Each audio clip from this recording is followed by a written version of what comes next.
101వ రోజు గీతా మకరందం భగవద్గీత పార్ట్ 101 పై అరవింద కుమార్ అప్లోడ్ చేస్తున్నాను. విని ఆనందించండి. నచ్చితే లైక్ చేయండి, షేర్ చేయండి మిత్రులతో, మరియు సబ్స్క్రైబ్ చేయండి నా ఛానల్ని. Thank you.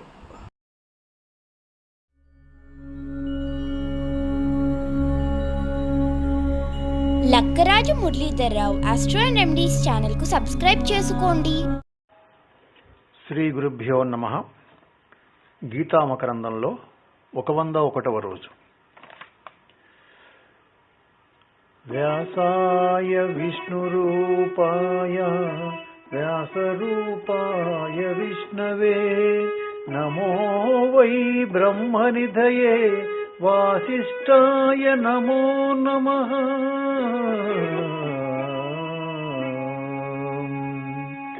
ఓం శ్రీ గీతాదేవ్యై నమః. వసుదేవసుతం దేవం కంసచాణూరమర్దనం దేవకీ పరమానందం కృష్ణం వందే జగద్గురుం. ఓం నమో భగవతే వాసుదేవాయ.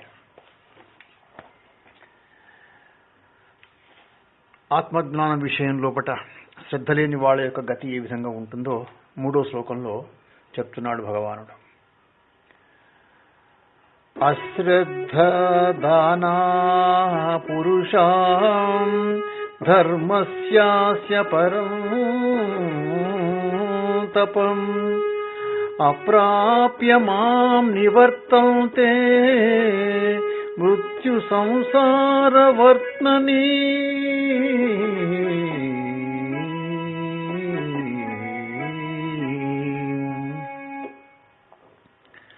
పరంతప అర్జున, ఈ ధర్మం విషయంలో శ్రద్ధ లేని వాళ్ళు నన్ను పొందలేరయ్యా, జనన మరణాలలో పడి తిరుగుతూ ఉంటారు అని చెప్తున్నాడు. ఈ సందర్భంలో అర్జునుడు వింటూ ఉన్నాడే గాని తిరిగి ఆచార్యుని ఎక్కడా ప్రశ్నించడం లేదు. అయినా శ్రీకృష్ణుడే తనకు తానుగా అశ్రద్ధ అనేటువంటి అసురు లక్షణాన్ని ప్రవేశపెట్టి ప్రవచిస్తున్నాడు. దీనికి ప్రధానంగా 2 కారణాలు కనబడుతున్నాయి మనకు. ఒకటి ఏంటంటే, అర్జునుని మనస్సులోని సందేహాన్ని పరమేశ్వరుడు దర్శించి ఉండాలి, లేదా దాని అవసరాన్ని గుర్తించి అనివార్యంగానైనా సరే ప్రవేశపెట్టి ఉండాలని చెప్పేసి. ఆశలు అందరికీ ఉంటాయి, ఎవరి ఊహలు వారికి ఉంటాయి, ఎవరి ఊహలలో వారు ఊరేగుతూ ఉంటారు. అందరివి కూడా ఊరేగింపులే కదా. కొన్ని ఊరేగింపులు ఉత్సాహంతో ఉత్సవస్ఫూర్తి ఉంటాయి, కొన్ని ఊరేగింపులు విషాదంతో ఉద్విగ్నభరితంగా సాగుతూ ఉంటాయి. శ్రద్ధ లేని వాళ్ళు నన్ను ఎన్నడూ పొందలేరు అని చెప్పేసి ఇక్కడ అంటూ, శ్రద్ధ కలవాడేమో జ్ఞానాన్ని పొందుతాడు అని ఇంతవరకే మనకు 4వ అధ్యాయంలో చెప్పాడు భగవానుడు. జ్ఞానాన్ని పొందినవాడు శాంతిని పొందుతాడు. ఇక్కడ జ్ఞానం అంటే బ్రహ్మజ్ఞానం లేదా ఆత్మజ్ఞానం. అర్జున, బ్రహ్మజ్ఞానం అనేటువంటి ఈ ధర్మం విషయంలో శ్రద్ధ లేని వాళ్ళు నన్ను పొందలేక మృత్యువుతో కూడినటువంటి సంసారంలో అంటే సంసార మార్గంలో తిరుగుతూ ఉంటారయ్యా. శ్రద్ధకు ఫలం జ్ఞానం, జ్ఞాన ఫలం మోక్షం, అశ్రద్ధకు ఫలం అజ్ఞానం, అజ్ఞాన ఫలం సంసారం, చావు పుట్టుకల యొక్క సంసార చక్రంలో పరిభ్రమణం. అందుకే శ్రద్ధ లేనివాడు అర్జున, జ్ఞానం లేనివాడు, శ్రద్ధ లేనివాడు, సంశయించేటువంటి స్వభావం కలవాడు నశించిపోతాడయ్యా. శ్రద్ధ గలవారు వికాసాన్ని పొందుతూ ఉంటే శ్రద్ధ లేని వాళ్ళు వినాశాన్ని పొందుతారు అనే విషయం ఇక్కడ మనకు గుర్తు చేస్తున్నాడు ఈ యొక్క శ్లోకంలో భగవానుడు. మరి పరమాత్మను ఎవరు పొందుతారు అంటే బ్రహ్మజ్ఞానమందు శ్రద్ధ ఉన్నవాళ్ళు. మరి అలాంటి శ్రద్ధ లేని వారి గతి ఏమవుతుంది అని అంటే, వాళ్ళు పరమాత్మను పొందలేక మృత్యురూపమైనటువంటి సంసారం లోపటిని తిరుగాడుతుంటారు. వాళ్ళు సంసారం యొక్క స్వరూపం ఏ విధంగా ఉంటుందంటే, ఇది మృత్యురూపమై ఉన్నది కాబట్టి, అంటే జనన మరణ రూపమై దుఃఖభూయిష్టమై ఉన్నదని చెప్పేసి భావం. పరమాత్మ యొక్క స్వరూపాన్ని ఇక వరుసగా 7 శ్లోకాల ద్వారా భగవంతుడు వర్ణిస్తున్నాడు మనకు. 4వ శ్లోకంలో రాజవిద్య అయినటువంటి శాస్త్రాన్ని బోధిస్తున్నాడు. అర్జునుడి లోపల పూర్ణ శ్రద్ధను నింపే ప్రయత్నం చేస్తున్నాడు. బోధ ఇక్కడ నుంచి వరుసగా 7 శ్లోకాలవే మనకు విషయాలు తెలుస్తుంటాయి ప్రధానంగా. మయా తతమిదం సర్వం జగదవ్యక్తమూర్తినా మత్సాని సర్వభూతాని నచాహౌ తే స్వస్థితః.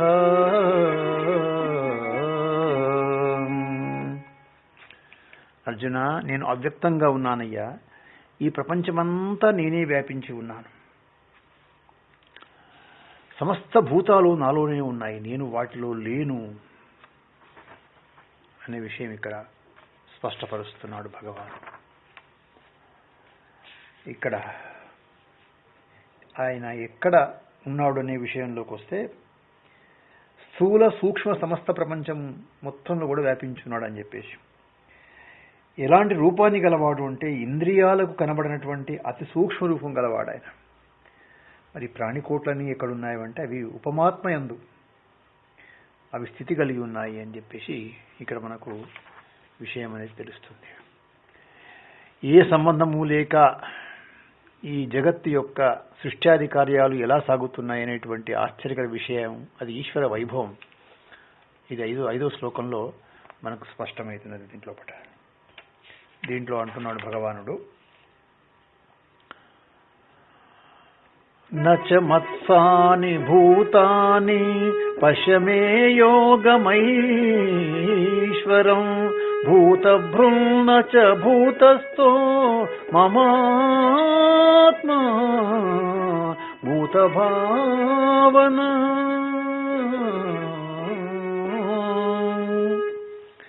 అర్జున, భూతములు కూడా నాలో లేవయ్యా. నా యోగ మహిమను దర్శించు. భూతాలను పుట్టించి భూతాలను పోషించేటువంటి నా ఆత్మ భూతాలలో లేదు అని చెప్పేసి. సర్వభూతాలు నా యందు ఉన్నాయని, నేను భూతాల యందు లేను అని చెప్పేసి మనకు ఇంతకుముందే 4వ శ్లోకంలో చెప్పాడు కదా.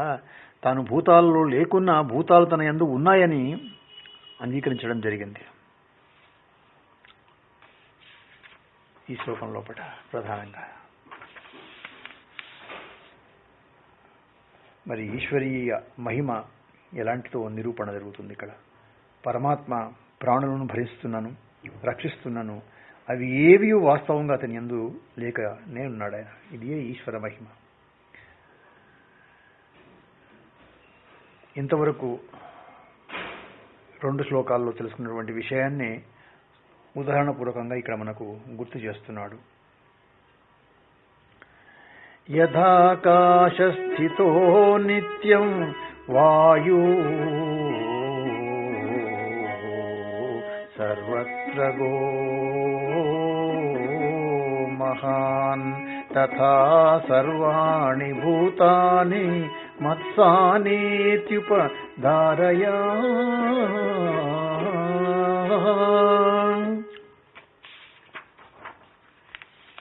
అర్జున, శ్రేష్టమైంది సర్వసంచారి అయినటువంటి గాలి ఎలా ఆకాశంలో ఉంటుందో అలాగే సమస్త భూతాలు నాలోనే ఉంటాయి అని తెలుసుకో అని చెప్పేసి ఇక్కడ చెప్తున్నాడు.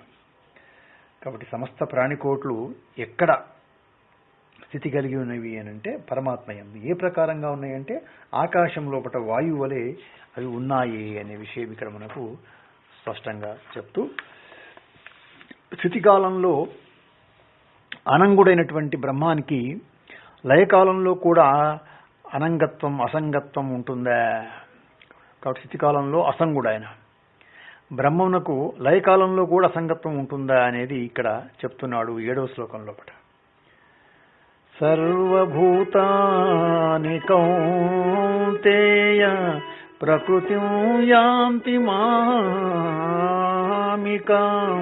కల్పక్షయే పునస్తాని కల్పదో విసృజామ్యహం.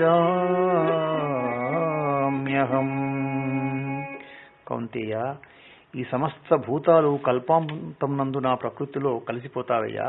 అలా విలీనమైనటువంటి వాటిని కల్పము మొదలు కాగానే తిరిగి నేనే సృష్టిస్తుంటాను అని చెప్పేసి చెప్తున్నాడు. అదేవిధంగా ఇక సృష్టి యొక్క హేతుత్వము మాయోపాధికం కాబట్టి బ్రహ్మ యొక్క అసంగత్వానికి భంగం రాదు అని చెప్పేసి 8వ శ్లోకంలో చెప్తూ, ప్రకృతిం స్వామవష్టమేవ ద్రష్టవ్యం విసృజామి పునః పునః భూతగ్రామమిమం కృత్స్నా మా అవశం ప్రకృతేర్వశా. అర్జున, ఈ సమస్త భూతజాలము ప్రకృతి అధీనం కాబట్టి అస్వతంత్రం. నేను నా ప్రకృతిని వశపరుచుకొని ఈ భూతజాలాన్ని మళ్ళీ మళ్ళీ పుట్టిస్తుంటున్నాను అని చెప్తూ, మరి ప్రళయకాలంలో ప్రకృతిలో లయించినటువంటి జీవులు తమలో బీజరూపంగా ఉన్నటువంటి వాసనలకు అనుగుణంగా తిరిగి జన్మిస్తూ ఉంటాయి. ఇక్కడ గత జన్మలలో ఆచరించినటువంటి కర్మలలోని పుణ్యపాపాల ప్రభావం కూడా ఉంటుంది. వాటిని అనుసరించి దానికి అనుగుణమైనటువంటి ప్రదేశాలలో జీవులు ఏం చేస్తారంటే కర్మానుభవం కోసం పుడుతూ ఉంటారయ్యా. ప్రకృతి జడమే అయినా పరమేశ్వరుని సన్నిధాన బలం చేత సృష్టిని చేయగలుగుతుంది. అలాగే ప్రళయాన్ని కూడా సృష్టిస్తుంది. కార్యం ప్రకృతి అయినా శక్తి ఎవరిదంటే పరమేశ్వరునిది, అదే మాయాశక్తి. అలాంటప్పుడు మరి ఈ విధమైన కర్మలు భగవంతుని బంధించవా? అది విషయం చెప్తున్నాడు 9వ శ్లోకంలో పట. నచమాం తాని కర్మాణి నిబధ్నంతి ధనంజయం ఉదాసీనవదాసీనం అసక్తం తేషు కర్మసు. ధనంజయ, నేను ఆ కర్మల యందు ఆసక్తి లేనివాణ్ణయ్యా, తటస్థంగా ఉండేవాణ్ణి. అందువల్ల కర్మలు నన్ను బంధించవు అని చెప్తూ, మరి ఈ యొక్క భూతజాలాన్ని నేనే సృష్టిస్తున్నాను అని ఒకవైపు చెబుతూ మరోవైపు నేను ఉదాసీనంగా ఉన్నాను అని చెప్పడంలో వైరుధ్యం కనబడుతుంది. కాబట్టి ఆ వైరుధ్యం లేనే లేదు అని చెప్పడం కొరకు 10వ శ్లోకంలో చెప్తున్నాడు మనకు. మయాధ్యక్షేణ ప్రకృతి సూయతే సచరాచరం హేతునానేన కౌంతేయ జగద్విపరివర్తతే.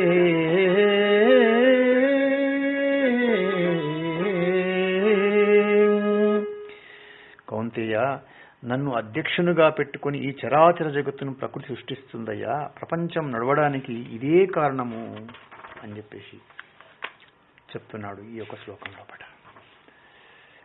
తర్వాత రాబోయేటువంటి శ్లోకంలో పట భగవానుడు విషయం చెప్తూ, మరి ఇక నా విషయం అంటావా, చెప్పేదేముంది, నేను నిత్యశుద్ధ బుద్ధ ముక్త స్వరూపుణ్ణి. ఇదంతా నా యొక్క వైభవం. ఇది అర్థం కాని మూఢులు నన్ను మరోలా ఊహించుకుంటారయ్యా. అది చెప్తాను విను అంటూ చెప్తున్నాడు భగవానుడు. అవజానంతి మాం మూఢా మానుషీం తనుమాశ్రితం పరం భావమజానంతో మమ భూత మహేశ్వరం.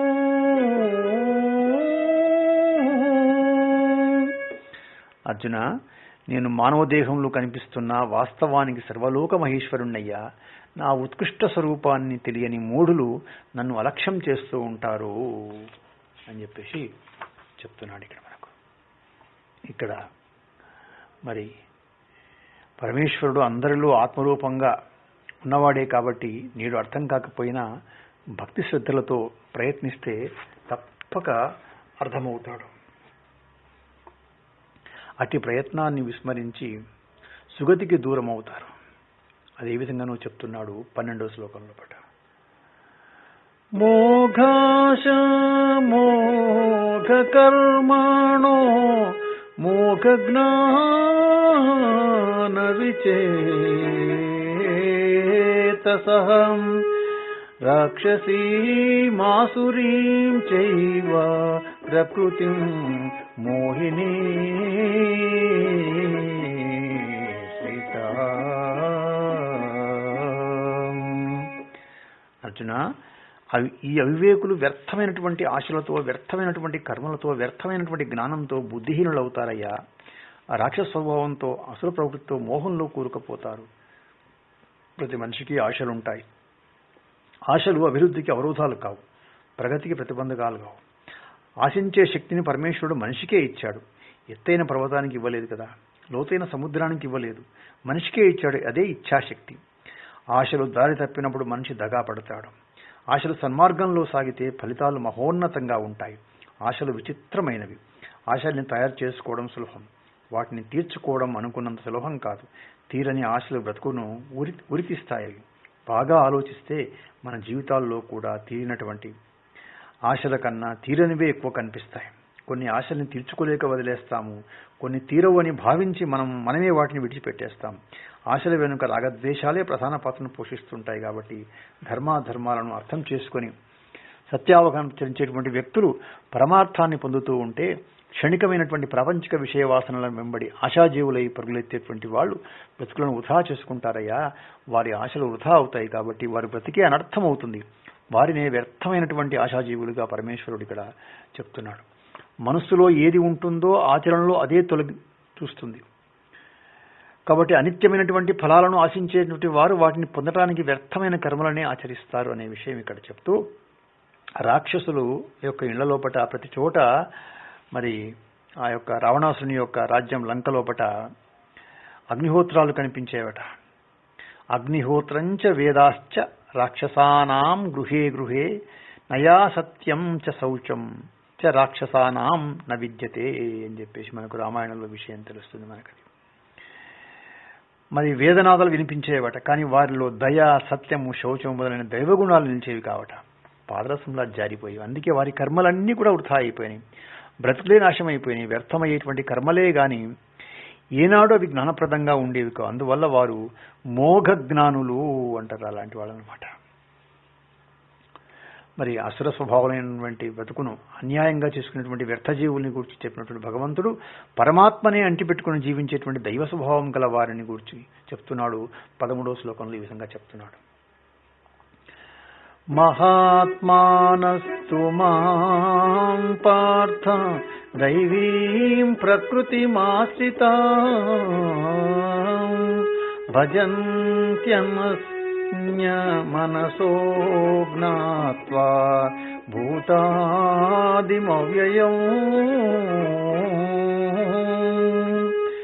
దైవ స్వభావం గలవారు మహాత్ములయ్యా.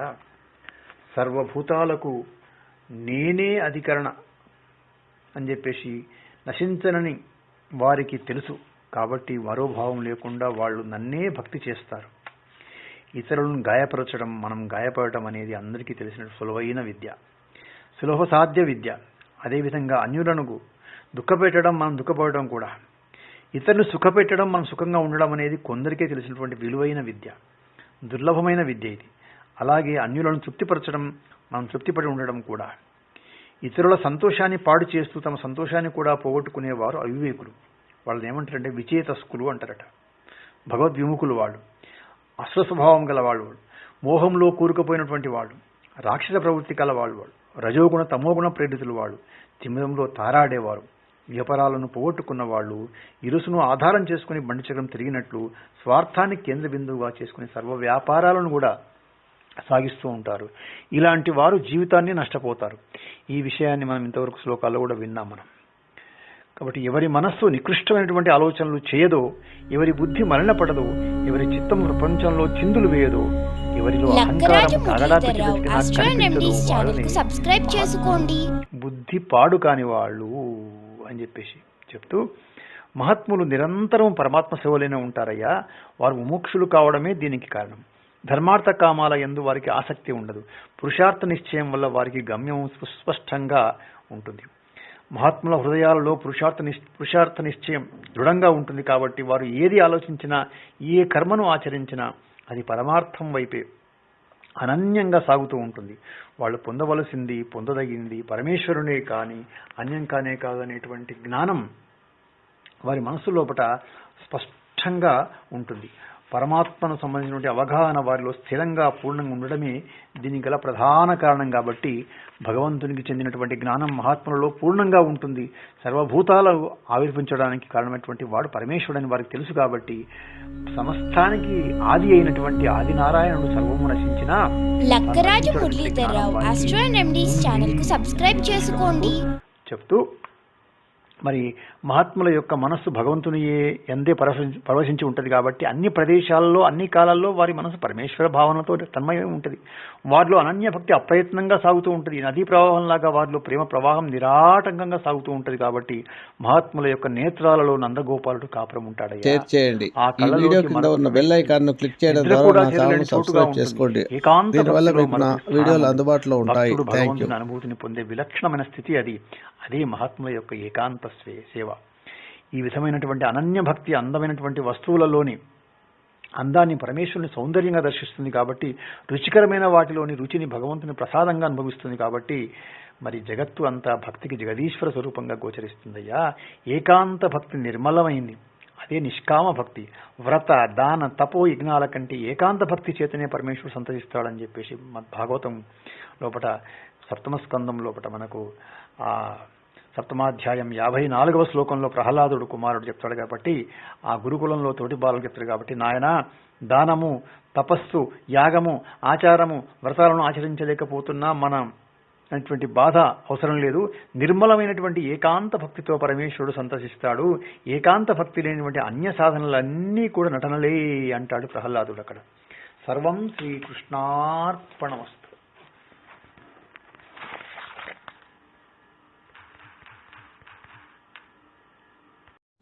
మీకు నా వీడియో కనుక నచ్చితే లైక్ చేయండి, షేర్ చేయండి. ఈ వీడియో కింద ఉన్న బెల్ ఐకాన్ను క్లిక్ చేయడం ద్వారా నా ఛానల్ను సబ్స్క్రైబ్ చేసుకోండి. దీనివల్ల మీకు నా వీడియోలు అందుబాటులో ఉంటాయి. Thank you.